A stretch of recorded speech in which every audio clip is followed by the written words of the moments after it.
Saudi আরবের diamond, Saudi আরব থেকে ঠিক আছে, হাততালি হবে, হাততালি হবে।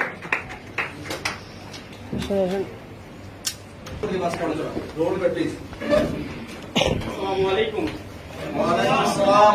প্রবাসী, আমি চাকরির পাশাপাশি আজ থেকে 2 বছর আগে ডিএসএম বিজনেসটা শুরু করি।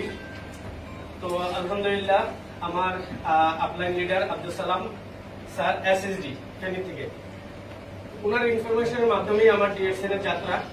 তো আমি একটা কফি শপে চাকরি করতাম, ওইখানে চাকরির 15 ঘন্টা ডিউটি করার পাশাপাশি আমি এই বিজনেসটা শুরু করি এবং গত ডিসেম্বরে ডায়মন্ডটা কমপ্লিট করি। আমার সকল বিজনেস সহযোগিতায় ওনার অবদান অনেক ছিল। 15 ঘন্টা ডিউটি করার পরেও আমার বিজনেস করাটা খুব চাপ ব্যাপার ছিল। আমার এতটুকু একটা দোকান, এর ভিতরে 2টা